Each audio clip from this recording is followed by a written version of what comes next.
Hello everyone, this is going to be a short video this time, not a full review.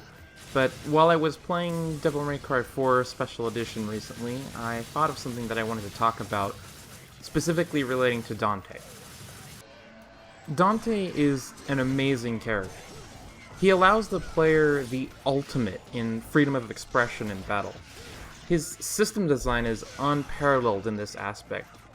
However, what this means is that the player's skill is laid completely bare.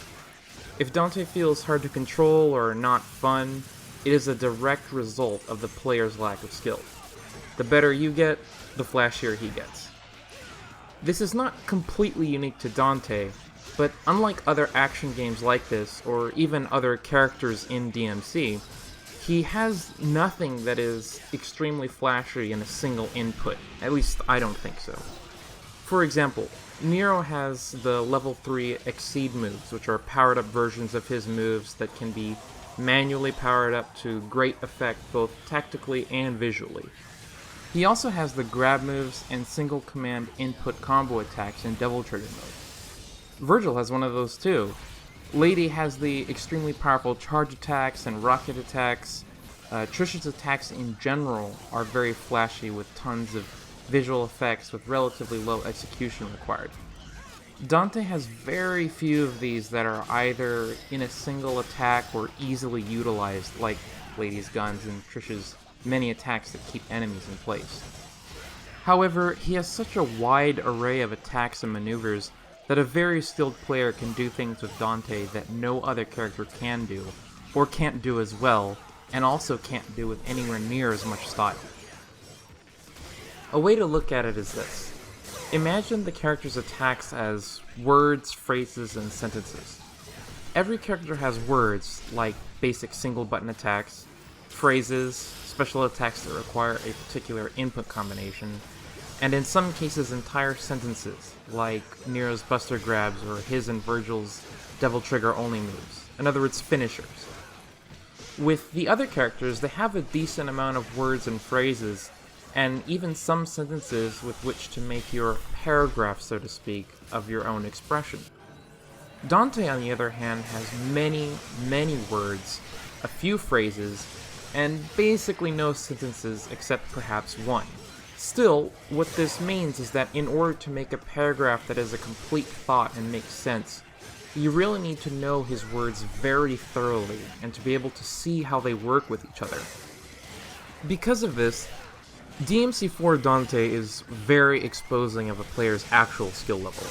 If you're not very good at the game, that is made plainly obvious to yourself and others, not only because of the lack of style, but also because of the difficulty you'll have versus enemies that may have not been a problem playing as Nero. Once you get better, you can finally handle the enemies, and once you get really good, most of the enemies simply become a platform for you to show off on.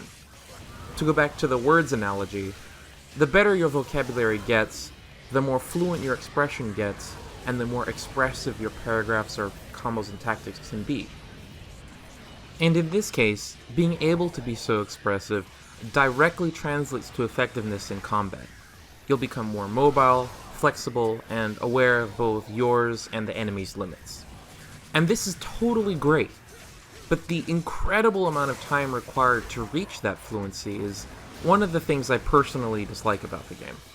Now, you can always say, hey dude, just play Nero or one of the other characters then. And sure, I can, and I do enjoy playing those other characters, but you know you are not getting the full experience then. DMC4 is definitely still Dante's game when you look at how the characters work individually on a gameplay level. He is by far the most fleshed out. It's just that being able to do anything truly awesome with him requires many hours of practice. I'm not even against that, it's just that, personally, there's other games I want to play and other things I want to do. I am totally willing to put 100 hours in a game, but when even that is not really enough to get to the truly awesome stuff, it's just disheartening for me.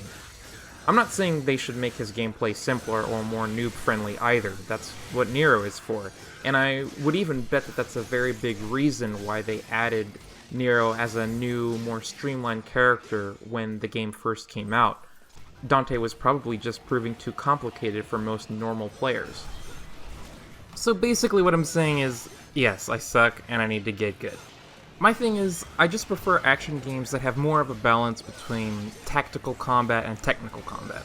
Bayonetta, for example, is way more forgiving on general execution, but still rewards technical skill with systems that are paired with tactical defensive options. That game lets you be stylish fairly easily, and places the difficulty more on defense and reaction than on long stretches of technical offense. That said, I will still always appreciate DMC4 Dante for the achievement that he is in design, as you can basically execute almost any idea you could possibly have with his moveset, as long as you have the skill to pull it off. Thanks for watching this short video, and I hope it gave you some interesting insights into the game or Dante himself. And please, like, comment, and subscribe if you like, and I'll see you guys next time.